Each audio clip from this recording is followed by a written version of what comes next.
بسم اللہ الرحمن الرحیم۔ ناظرین، قرآن میں ارشاد ہے کہ لِكُلِّ دَاءٍ دَوَاءٌ۔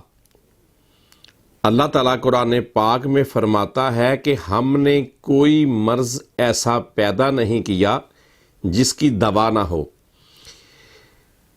بیماری بعد میں آتی ہے، پہلے اللہ پاک شفا اتارتا ہے، پہلے اس مرض کے لیے جڑی بوٹی اتارتا ہے۔ جیسے اللہ تعالیٰ قرآن میں فرماتا ہے، جس کا ترجمہ یہ ہے کہ اولادوں کا قتل رزق کے خوف سے مت کرو، جبکہ میں پیدا ہونے سے پہلے ان کا رزق اس دنیا میں بیچ دیتا ہوں۔ بچہ بعد میں پیدا ہوتا ہے، پہلے اللہ پاک ماں کے سینے میں اس کی خوراک کا بندوبست کر دیتا ہے۔ تو اسی طرح میرے دوستو، میرے بھائیوں، اللہ پاک نے کوئی مرض ایسا پیدا نہیں کیا جس کی دوا نہ ہو۔ آج کل آپ کو پتا ہے کہ عطائیت کا دور دورہ بھی ہے۔ اگر حکمت کا دور دورہ ہے تو ایک طرف عطائیت کا دور دورہ ہے۔ جس کو کوئی علم ہوتا نہیں وہ کہتا ہے کہ اس مرض کا کوئی علاج نہیں۔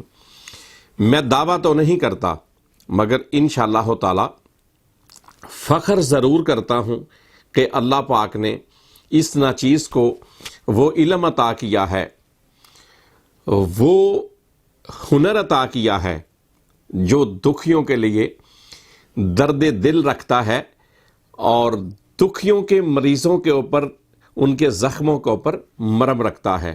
اللہ پاک نے اس ناچیز کے ہاتھ میں شفا بھی دی ہے، اور اللہ پاک جتنی مرضی کوئی کسی کو پرابلم ہو، ایسی اللہ پاک اس کو شفا دیتا ہے کہ مرض کا دوبارہ نام و نشان نہیں رہتا کہ کبھی یہ مرض تھا۔ جیسے شوگر کے مریض ہیں، بلڈ پریشر کے مریض ہیں، دنیا میں کافی طریقہ ہے، علاج ہے۔ ان میں سے ایک سب کا جو سب علاجوں کی ماں ہے، جہاں سے تمام علاج نکلے ہیں، وہ ہے طب یونانی۔ یہاں سے ایلوپیتھک، بائیو کیمک اور جتنے بھی دوسرے طریقہ علاج ہیں اسی سے نکلے ہیں، جڑی بوٹیوں سے ہی نکلے ہیں۔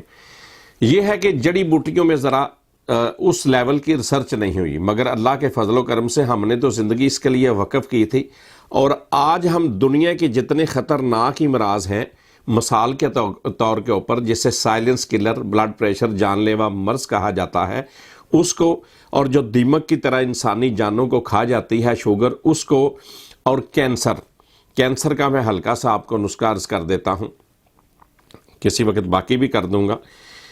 کینسر سے بچاؤ، اور کینسر خدا نہ خواستہ اللہ نہ کرے کسی کو ہو تو اس کے لیے ہلکا سا نسخہ ہے، گھر میں رکھیے گا، اور انشاءاللہ تعالی اللہ پاک نے اس کو بڑی شفا دی ہے۔ سینکڑوں مریضوں پر آزمایا ہے، اللہ پاک نے اس کے اندر بہت ہی شفا رکھی ہے۔ تو میرے دوستو، نیم کا ایک بوٹا جوان ہونا چاہیے، نہ بہت زیادہ چھوٹا ہو نہ بہت زیادہ بڑا ہو۔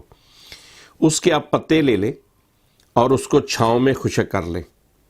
اس کو جیسے مسالے والی مشین میں پیسا جاتا ہے، اس کو آپ پیس لیں، اس کا آٹا بنا لیں، اور اس کو دیسی گھی میں بریاں کر لیں، یعنی کہ بھون لیں، جیسے ہم سوجی کو ہماری مائیں بہنیں حلوہ بنانے کے لیے یا حلوائی بھونتا ہے، اس طرح اس کو بھون لیں۔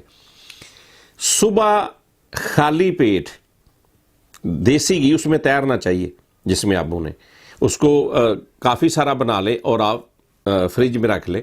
صبح اٹھیں، 2 چمچ آپ نے اس کے کھلانے ہیں، جس کو کینسر ہو کسی بھی قسم کا، اس میں اگر ہو سکے تو اگر 3 ماشے، اگر 1 کلو یہ بنے گا آپ کا فارمولا، تو 3 ماشے اس میں کستوری اور 3 ماشے آپ امبر ڈال لیں، اور اس کو ڈالنے کے بعد 2 چمچ آپ نے صبح جو ہے نا وہ ارلی ان دی مارننگ کھانے ہیں۔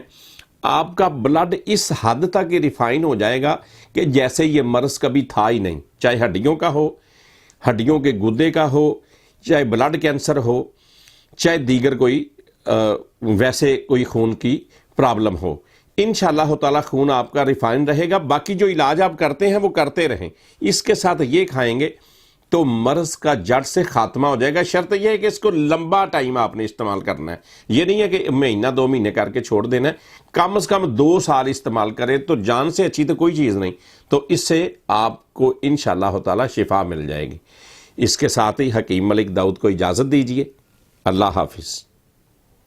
داؤد دواخانہ, فرسٹ فلور, حجویری ٹاور, چوک چبرجی, لاہور. موبائل 0300 947 2032.